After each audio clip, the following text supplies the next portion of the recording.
壁虎外表看上去人畜无害，却被称为五毒之一。它们有何过人之处？在许多武侠小说中，常常出现五毒这个词语，一般指的是自然界中带有毒素的5种动物。只不过令人感到奇怪的是，壁虎明明看上去人畜无害，也没有给我们的生活带来麻烦，但是它们却能够被称为五毒之一，这究竟是为什么？难道壁虎有什么不为人知的秘密吗？从壁虎的身体上来看，它们并没有毒牙或是能够释放毒液的毒腺，而它们之所以被称为五毒之一，是因为很多古籍中都有记载，认为壁虎的尿液中含有毒素，一旦触碰到了皮肤，那么就会出现中毒的反应。那么这种说法究竟是不是空穴来风呢？为了搞清楚事情的真相，专家们针对这个问题做出了详细的研究，结果发现壁虎的尿液中并没有传说中的毒性，而人体皮肤接触到尿液之后，之所以会出现一系列类似于中毒的现象，是因为壁虎的尿液酸性比较强，会对人体皮肤造成腐蚀的症状，所以才会被人们误认为具有毒性。既然如此，那么壁虎的尿液为何具有如此强的酸性呢？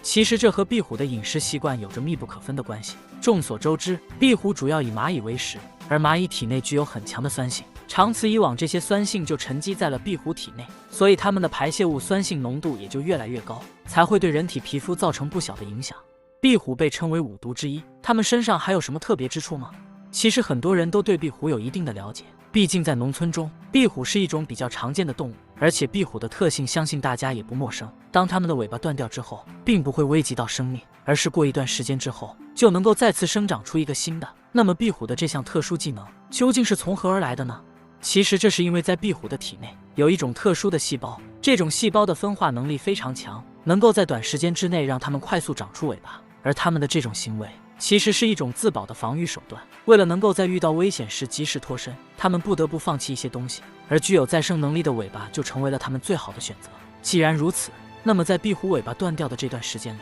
它们的伤口是否会因为细菌感染而受到影响呢？事实上，对于自然界中的动物来说，伤口感染是一个致命的伤害。如果它们的伤口没有得到及时的治疗，那么就很有可能出现生命危险。但是壁虎却不是这样的，对于它们来说，尾巴上的伤口并不算严重，在它们不断进化的过程中，已经拥有了与细菌共存的能力，所以即使是在断尾的情况下，壁虎的伤口也是不会被感染的，而且还能够在短时间内快速愈合。既然如此，那么壁虎的其他部位是否有着再生的能力呢？由于壁虎的再生细胞只存在于它们的尾巴上，其他部位并没有这种细胞，所以它们只有尾巴拥有再生能力。如果四肢不慎断掉，后果将会十分严重。既然壁虎被称为五毒之一，那么对于人们来说，它们究竟算益虫还是害虫呢？壁虎在农村中其实并不少见，它们的长相并没有很强的攻击性，虽然被人们称为五毒之一，但是危害却不是很大，并且一些古籍中有记载，壁虎是一味药用价值很高的中药，对多种疾病都有着缓解的作用，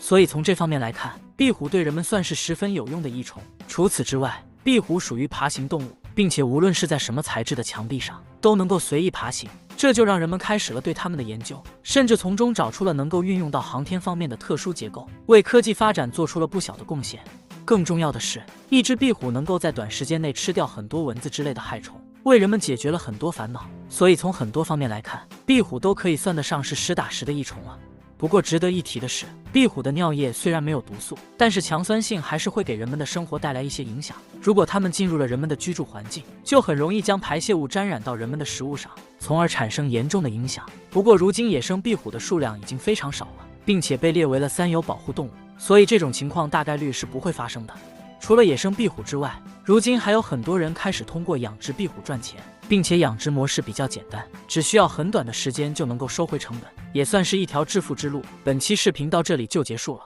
对此你还有什么想说的吗？欢迎在评论区留言。